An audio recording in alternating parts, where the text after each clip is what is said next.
test this. He's looking at Ashley. I'm going to squeak a squeaky toy. So if he's not deaf, he has some hearing impairment, I would guess. Like I said, here I am, 99 dogs out of 100 would look at this squeaky toy, and he's not. So that's an anomaly. It's unusual. Let's get to the bottom of it. Notice he's not doing it. He's watching my movement.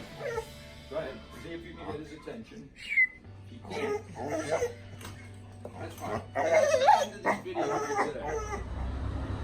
All right, we're out with Traeger. You see the handler is relaxed. There's no tension on the leash. I am concerned that he has some level of hearing impairment. It's highly unusual that he doesn't look at squeaky toys, and she's moving along nice. So we're going to use hand commands. He's heeling on the left, no tension. She's going to make a left turn. So now, then when she slows down, she's going to come to a stop and use a hand command for sit. And then she's going to praise him. Right, so this is a little unusual. Now she's standing up straight, she's stepping out with her left foot, and she's gonna walk, the dog walks. So behaviorally, the obedience is going fine. We're modifying because we're not talking. She's gonna make a left. She turns into him, he's on the left. She can go fast, he's happy, mouth open. She can go normal, she can make a left, she can go slow. The dog will adjust to her pace. She'll come to a stop. She'll give him a second. She uses a hand command, no food, love, love, love. Now I'm going to ask her to put the leash in her left hand, put a stay command with a hand, and pivot out with her right. Normally we don't use hand commands, but in this case we have to. So there's some anomalies. She's going to go back to his side and praise him. So the behavior part is good, but watch when I squeak a toy. The dog doesn't even look, which is highly unusual. And you hear this incessant whining. I'm not sure what that is. She's going to step out with her left. We're going to give him some playtime by himself on the field. So we talk about free time and when the dog is on a leash. We're going to give the dog an opportunity to run, pee, poop. The leash and collar stays on. And the thing is, she's very sighted, meaning she's using her eyes more than an average dog would be. But she's staying with the handler now because I think I'm going to bang the door. I don't think she might have heard vibration and she might hear certain pitches, but she's certainly not responding like an average dog would to noise. So it could be some impairment. We'll have to figure this out. All right, so we're playing around. So we're just always moving the ball forward a little. There goes Traeger over one jump, two jumps, and then he's going to go to his place. He goes to his place and he stays there for food. She gives him a treat. The only time the dog gets food is on his mat or in his crate, period. That's dinner. We are continuing to give him hand commands because we're not sure about his hearing impairment. There's definitely something that he doesn't respond to, but she's gonna take and put him back. This isn't solid yet. This is what we'll be working on for the next 3 days.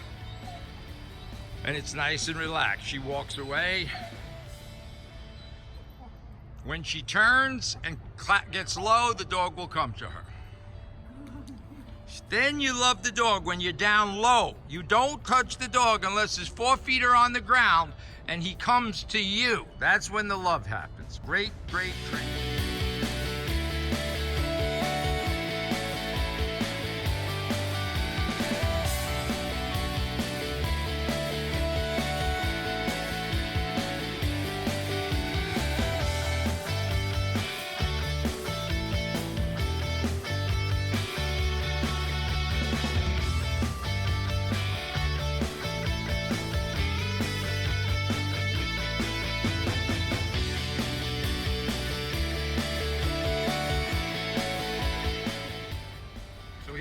Traeger, continuing our boarding school.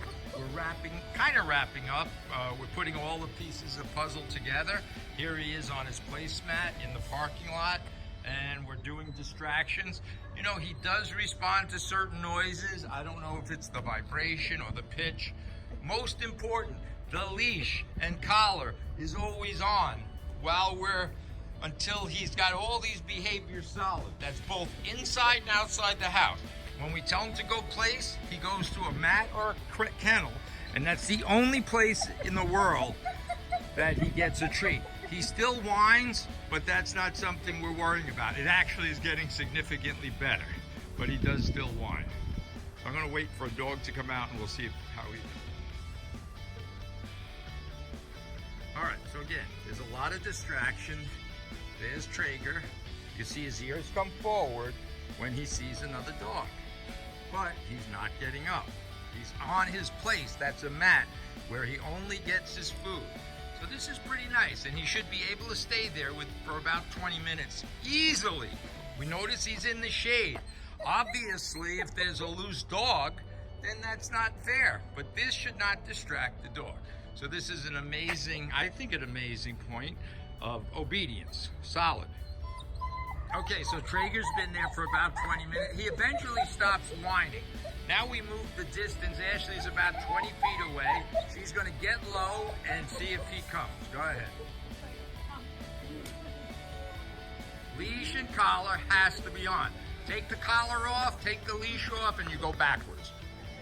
All right, finishing up our training, we're up at the Ronkonkoma train station. This is where the rubber meets the road. All the obedience is worthless if it can only be done in your kitchen or living room. So we're out here in the world of many, many distractions. Ashley's gonna step out with her left, and the dog's gonna walk nice and calmly through all the distractions. She can go fast, and he goes. She can go normal pace, good. She can go up the stairs.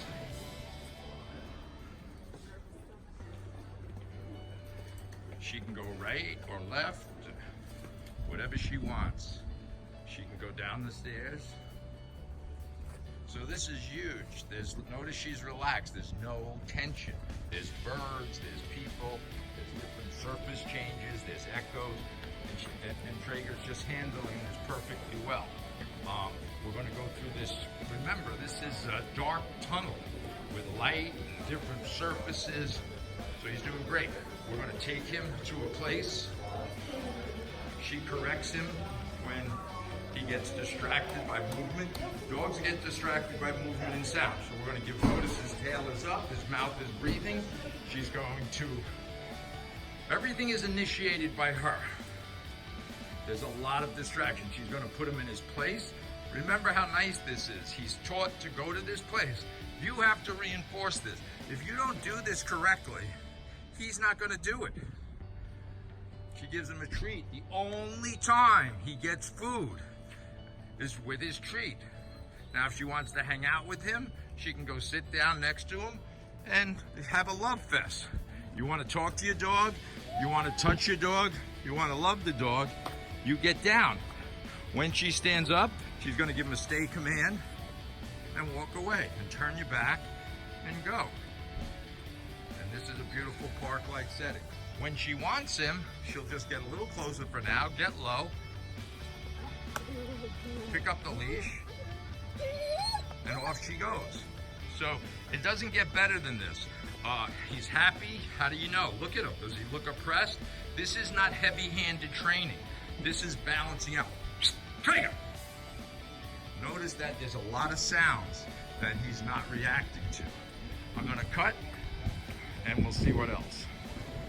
Again, look at how relaxed. There's no tension. She could actually drop that leash for a second, and the dog will stay on her side. Let's see 2 hands. Let's see your hands. No hands, Mom. Good. So we're moving into high school, college. Make a left. Come towards me. Good. All right, that's good. Now come to a stop and give him a hand command. And just wait. Just relax. So we're in high school, so we're above and beyond where we should normally be. I'm sorry. Then she's gonna pick up the leash.